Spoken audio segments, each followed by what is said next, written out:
हम लोग पढ़ रहे हैं मे और माइट का प्रयोग। ठीक है, मे और माइट का प्रयोग हम लोग पढ़ रहे हैं। अब मे का प्रयोग कहां होता है, माइट का प्रयोग कहां होता है, ये हम देखते हैं।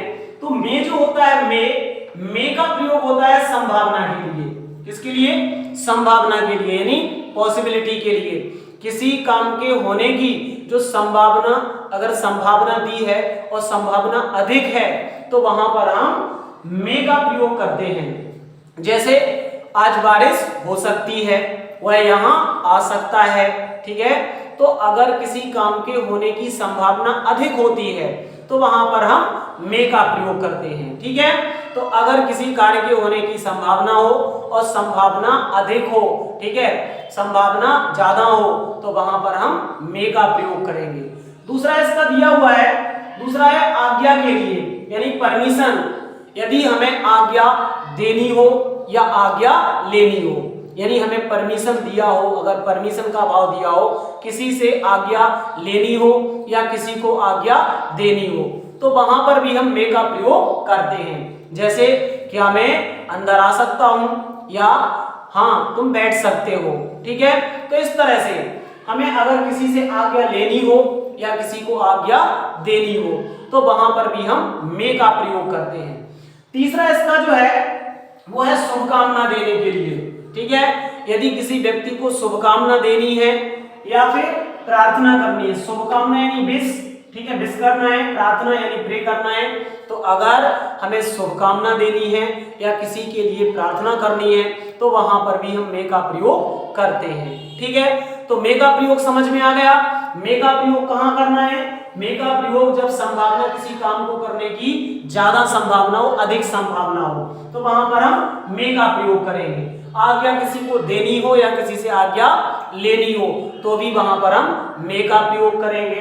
इसके बाद शुभकामना देने के लिए या प्रार्थना करने के लिए भी मे का प्रयोग किया जाता है। ठीक है, हमें ध्यान रखना है कि मे के साथ जो मुख्य क्रिया होती है उसकी हमेशा फर्स्ट फॉर्म का प्रयोग करते हैं, मुख्य क्रिया की फर्स्ट फॉर्म लगाते हैं। देखिए इसके कुछ हम सेंटेंस आपको बताते हैं। जैसे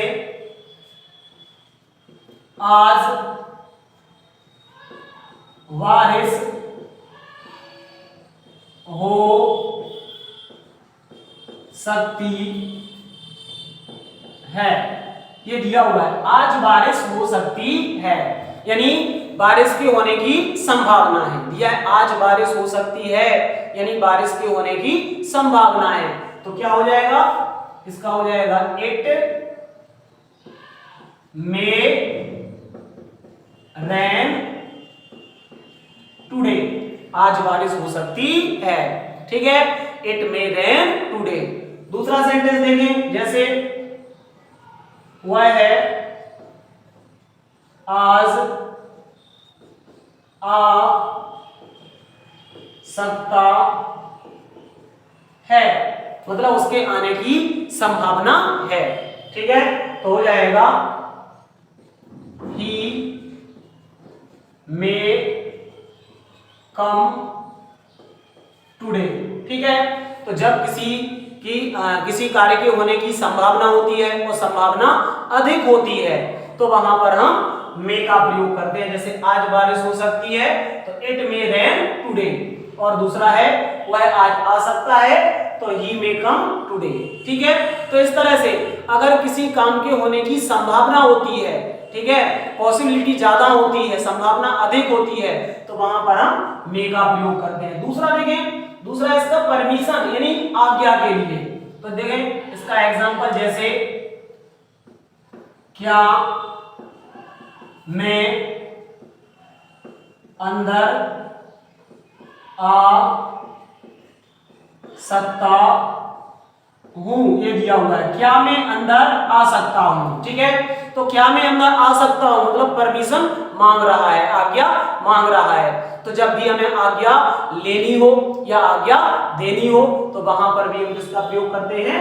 मे का प्रयोग करते हैं। तो सबसे पहले ये क्या से प्रारंभ है, तो सबसे पहले आएगा मे, तो मे, फिर आई कम इन और क्वेश्चन मार्क, मे आई कम इन, क्या मैं अंदर आ सकता हूं। ठीक है, तो आज्ञा लेने के लिए हमने मे का प्रयोग किया है। और भी इसका यूज देखें, सेंटेंस देखें, हाँ तुम अंदर आ सकते हो, ये दिया है। हाँ तुम अंदर आ सकते हो, यानी इसमें आज्ञा प्रदान की जा रही है, तो हो जाएगा यस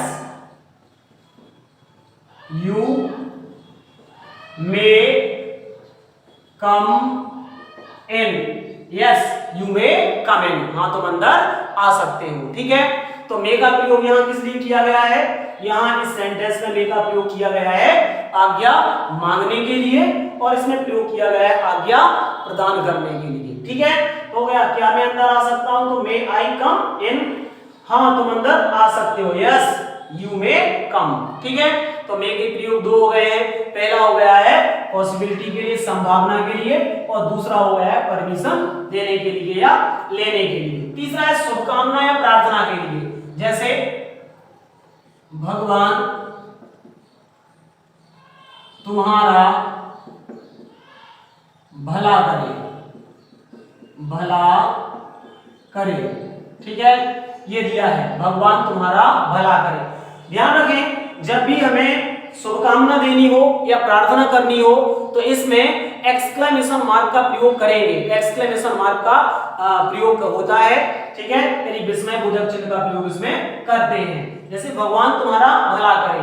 और जब ये जो सेंटेंस है विश वाले या प्रे वाले जो हैं, इनका अनुवाद करने के लिए मे का प्रयोग होता है, वो सबसे पहले होता है। इसमें मे का अर्थ नहीं लगाया जाता है, मे का प्रयोग जो होता है वो विश को या कर्स को या प्रे को शो करने के लिए होता है, दर्शाने के लिए होता है। तो इसका हो जाएगा मे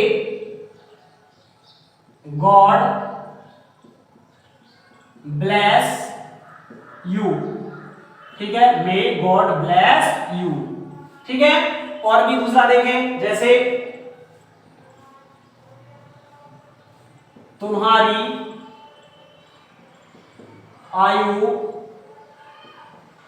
लंबी हो, ये दिया हुआ है, तुम्हारी आयु लंबी हो। ठीक है, तो इसका हो जाएगा मे यू लिव लॉन्ग और एक्सक्लेमेशन मार्क। ठीक है, तो हो गया तुम्हारी आयु लंबी हो, तो मे यू लिव लॉन्ग। तो ये तीसरा प्रयोग हो गया है विश या प्रेयर के लिए, प्रे के लिए। ठीक है, तो मे के प्रयोग कहां करना है?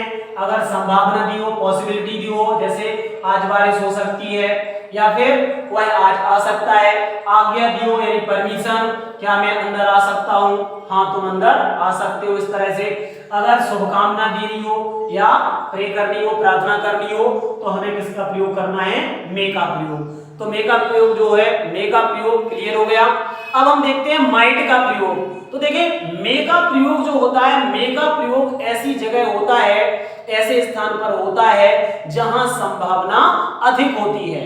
और माइट का प्रयोग जो होता है, माइट का प्रयोग होता है ऐसी जगह होता है जहां पे संभावना ना के बराबर होती है या बिल्कुल कम होती है। हमने लिखा है माइट का प्रयोग कम संभावना के लिए, मतलब नेगेटिविटी को दर्शाता है। मे का प्रयोग जो होता है वो पॉजिटिविटी को दर्शाता है, और माइट का प्रयोग होता है वो नेगेटिविटी को दर्शाता है। ठीक है, यानी ये इसका जो अर्थ होता है वो ऐसा कह सकते हैं कि शायद वह आ सकता है, मतलब शायद लगा है, ना के बराबर संभावना। ठीक है, इसके बाद इसका दूसरा प्रयोग जो है वो पास्ट टेंस में होता है, नरेशन में पास्ट टेंस में इसका प्रयोग करते हैं। इसके अलावा इसका पास्ट टेंस में कहीं भी प्रयोग नहीं होता है।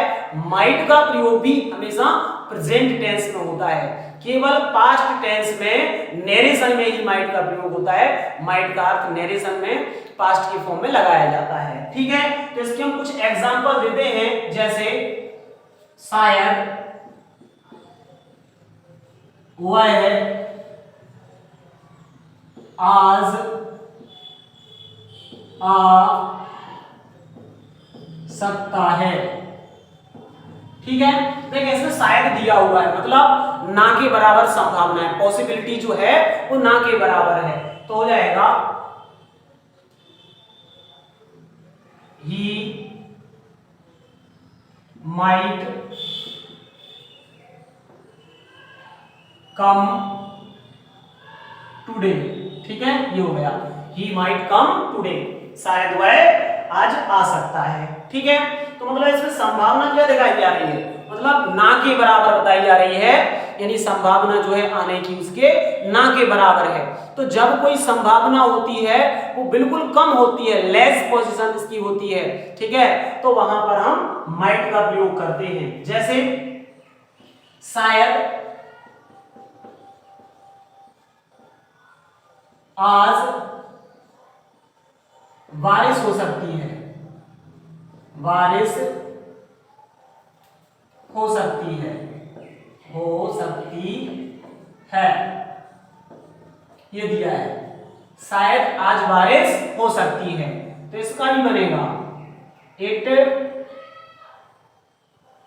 माइट रेन टुडे, शायद आज बारिश हो सकती है, तो इट माइट रेन टुडे, यानी इसमें भी पॉसिबिलिटी को लेस दर्शा रहा है, मतलब कम से कम होने की संभावना है, ठीक है। तो जहां पे किसी चीज की पॉसिबिलिटी जो होती है वो नेगेटिविटी को दर्शाती है, यानी जो काम के होने की संभावना होती है वो ना के बराबर होती है, वहां पर हम माइट का प्रयोग करते हैं।